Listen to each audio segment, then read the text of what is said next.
You're spot on. It's the way of the country. I mean, lots of illegality upon illegality. The sole administrator in the first place, the question we've always asked is, does the Constitution have a provision for that in the first place? Then you have the sole administrator goes ahead, brings about a new appropriation bill. I think the National Assembly was saying the other day that they should be careful about making laws, but what do you expect? You're trying to tell the sole administrator that was a product of an illegal decision in the first place, not to go ahead and perpetrate another illegality. That's the way Nigeria has been run. It's been run on the pedestal of illegality, and once you have that, then definitely things cannot move forward. I mean, the president said the reason for declaration of state of emergency in the first place was because of threat to life. Was there no threat to life in Bokos? Was there no threat to life in Mango? Was there no destruction of property in those areas? So, I mean, we've made that argument ad nauseum. But most importantly, what I will also be interested in talking about today will be the possible, conversations going on as regards settlement and what they've been saying. Yeah. All right. So we've got Mr. Chisom Gbali back. I will ask my question again. Just confirm that you can hear me before I proceed. Yes, I can hear you now. Okay, fantastic. So I was saying that you'd made mention to the fact that River State is working, all things are moving along smoothly and calmly, and the state is functioning very well. So I question how that is possible when there isn't a functional budget. So we know that the budget that had been passed was cancelled as illegitimate. The budget under Governor Fubara, due to all the circumstances we are all aware of. Now, retired Vice Admiral Ibas is constituting his own budget. But some people are saying, well, that is also illegitimate because he's not a duly elected official, so he does not have the authority to start constituting budgets. So my question is, what's your take on this illegitimacy that we see with the 2025 budget? One budget year, 2025, two budgets, none of which can really be deemed to be legitimate by the Constitution. Okay, I was trying to say that before the obstruction of the administration of His Excellency Asimilala Fubara, that the government was working, like a fortnight before the pronouncement of His Excellency, the President of the Federal Republic. We were commissioning project back to back. So what that means is that the budget cycle of 2024 was still subsisting. Budget cycle will elapse by the middle of the month of the year. That is around June. That's the window we still had for the budget cycle of 2024. And so His Excellency, going forward, made every effort, following the pronouncement of the highest court of the land, which is the Supreme Court, made efforts. You know that story. I don't need to take you back to that, to present the budget to the Amehule-led assembly as pronounced by the Supreme Court, and before all the obstacles and all of those. But again, why I said the administrator is validating that state government, that His Excellency Asimilala Fubara was judiciously using the funds of River State and is audible to the deaf and conspicuous to the blind. And today, going forward to present a budget is also alien to our laws. For a sole administrator to present budget to the National Assembly, as it were, that's what they claim. But everybody has condemned it, and we are standing as youth, as the leader of the Commissioner for Youth Development, to speak on the voices of the entire youth of River State, over 5 million youth of River State, to say that is against every natural justice for a sole administrator to present budget and to implement budget, even cancelling projects that have been awarded by His Excellency the Governor. The other day, you heard the pronouncement that all those who bidded for one contract or the other should refund funds made for projects. That's an aberration. That's a culture shock for all of us. But again, there's nothing you don't expect from Nigeria. Anything we see, we take. We are more like in a banana republic. But again, nature has its way of cushioning all these effects. Okay. All I just want to ask you is, are there any conversations going on to resolve this political struggle? I hear some elders are trying to meet. The PDP governors have gone to the Supreme Court. Is there anything you know of to be able to resolve what is going on in River State? And when last did you speak to Similaye Fubara? You know, when last did you speak to Similaye Fubara? The governor, the suspended governor. Thank you, Rufai. His Excellency is our leader, is the political leader of Rivers State, and I'm not holding brief for him. But again, as his commissioner, I think I always talk with him, I always visit him, and he's in a very stable spirit. I tell you what, one of the three cardinal points that the National Assembly pronounced as part of ways to resolve this problem was to constitute a high calibered committee that will wade into the matter with the aim of resolving it once and for all.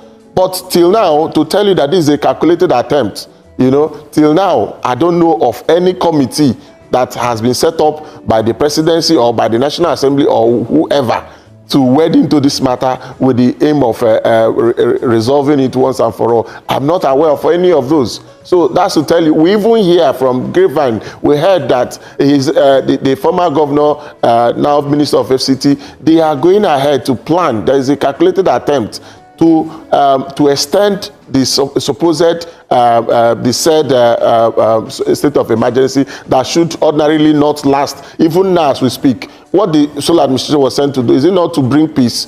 There is absolute peace before he's coming, and it's still peaceful. Everywhere is peaceful, everywhere is working. So what they are supposed to do, is it not to restore our democracy, restore His Excellency and all that arms? What we have now is despotism, government of just a few. Nobody is aware of what is happening in Rivers State. So what we are expecting is that by now they would have constituted a committee, people from different walks of life, and then call all the warring parties to a round table. You've seen our so-called assembly members, they're in the UK. They are gallivanting in the UK. So it's their plan. They have a script they are practicing. Okay, Chisholm. Now, after the sole administrator was named and appointed, we were told that the suspended funds for Rivers State were eventually released to the sole administrator. Now, the sole administrator has come up with an appropriation proposal, which he says he's going to use to embark on a number of capital projects. Well, appropriation is, an act. It's a law, or, an act of parliament. The Constitution provides in Section 11, sub 4, that the National Assembly can make laws for a state like Rivers. So it will have to go through the National Assembly. That's the procedure as spelled out in the Constitution. But do you think, which is the main issue, that this sole administrator that has been given an appointment for 6 months is now beginning to behave like he's a permanent authority, that does not intend to live in 6 months? Do you get that impression? Is that your reading? Because you are in Port Harcourt there, and you are a stakeholder in this unfolding melodrama. Yes, Dr. Abati, again, we're in the same wavelength. That's actually the calculated attempt I was talking about. There is a plan to extend it.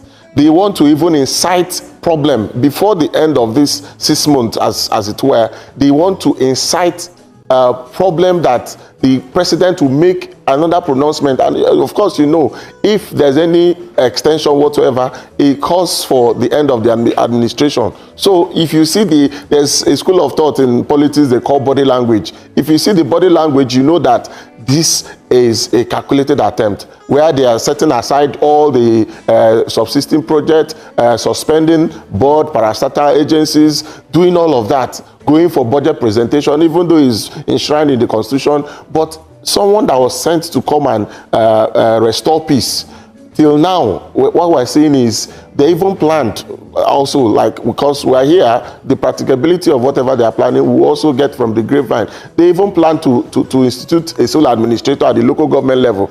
All these are their calculated attempts. But I tell you what, we don't want to join issues. Just a moment. Because all this is to incite. You keep saying they. Who are these they? Be specific. Who are they? You know, they are very few. They are just name them. Just identify them. The former governor, the current minister of FCT, and his cohort and his goons. Yes, you know them. The former governor, the assembly members, the former chairman whose tenure elapsed, and the governor pronounced the caretaker, as it were, before the election of this former defunct local government chairman. So that's the people I'm talking about. We know them. The issue of Rivers State is between the former governor and the governor of Rivers State. And because he's seen they are more or less perplexed with the achievement of the governor, they want to distort the administration. So that, because between now, all these things is geared towards 2027, I'm sure you are aware. And we are dazzled that His Excellency will be meddling into this kind of matter when there are so many areas in Nigeria that has more burden issues, more pressing needs. People are dying. You just interviewed the former minister, Solomon Lalong. People are dying every day. There's no state of emergency. But in Rivers State, there's state of emergency where we never had anybody hurt. Are you recommending a state of emergency in Plateau State? No, not at all. I'm telling you where we have worst case scenario. Rivers State, people are going about their business. That's why you see every common person on the street is calling that His Excellency should rescind on his decision and call back the democracy we voted for. What we bargained for is democracy. What I'm saying, I'm just comparing with what you have elsewhere, where they have worst case scenario, and yet no pronouncement of a state of emergency. But Rivers State, that everything is seemingly better, especially for the youth. Just look at the scenario, the former government, and this is just like vicious circle and spiral circle. Those people, you see the nucleus of people they have around the former governor.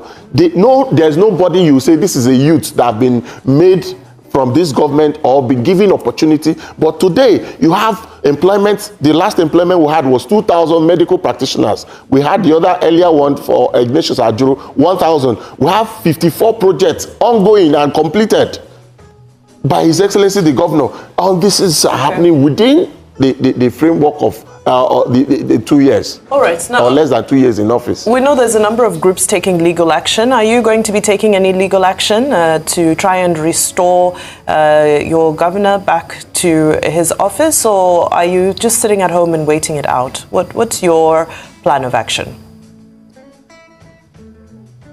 Well, I'd like to thank Nigerians. I want to thank all the former presidents that have spoken out, the elder statesmen, stakeholders from different walks of life. I want to thank people. People have taken this thing by themselves. It's no longer a Siminala Efubara thing. It's about our democracy. It's about Rivers State, the soul of Rivers State. So people have gone to court. Several, the Governors Forum, PDP, different people, social, cultural groups, ethnic groups, they've all gone to court. I'm a member of the State Executive Council, so I can't be a judge in my own matter. I'm with the governor and we remain with the governor. But we know that if our judiciary is still the judiciary we are professing, well, we'll see how it pans out. Okay. So, yes, you're saying you can't be a judge. Cases are in court already. The PDP governors have gone to court and all of that. I'd like to ask you this question. How are you surviving with all of this? Because with this suspension, obviously, you don't get any pay. How are you being motivated? And I ask this deliberately because of what happened recently with another person in the fold of the state, which used to be like the head of service of the state, where there was some back and forth. His wife said, oh, he had been kidnapped. He said no. And in a couple of messages that were allegedly released, there was a conversation around sustenance and sustainability. But anyway, the head of service has said he did this because he wanted to expose corruption in the state. So how are you sustaining this one that there's no salary again? How are you living?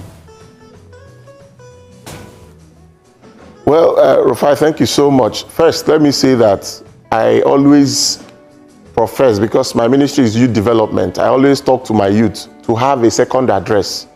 Don't make politics an end in itself. Have another source of livelihood. And that is why you see these people are clinging to power. They don't want to leave power because they cannot have any office whatsoever to do any kind of business or work for anybody. But we, like I can tell you, is visible. You can go and find out. I am a farmer. I have a fish farm, elaborate fish farm. I'm also into hospitality. So I have second address. I have places, and that is why we can stand for the truth. Because one of the things they used to coerce, they said, well, a wise man said that the youth are easily deceived because they are quick to believe. They will coerce people because when they subject them to hunger, that's what they are doing to the entire Nigeria. When they subject you to hunger, you don't have any option than to fall to their gimmicks. But for us, we have another source of livelihood. We have a last resort. And then talking about the head of service, I can tell you, I had regard for him. He was most of the committees, some of the committees we served together, like the Federal Public Service Game the last time, early December. I was a secretary in like 2 subcommittees, and I wasn't surprised of that man coming. It's not about age. Scripture said the age of Methuselah has nothing to do with the wisdom of Solomon. It's not about age. Most of these people you refer as elders, they are afraid of poverty because they've not worked for themselves. They don't have anything to return back to. Someone that worked for 35 years and you are recalled to come and serve your state and you're saying that you're hungry. It's obvious. No, but what hunger can do. So I tell you, the committees. So real quickly, the committees we served. So, sorry, let me round up. The committee we served. The committees we served.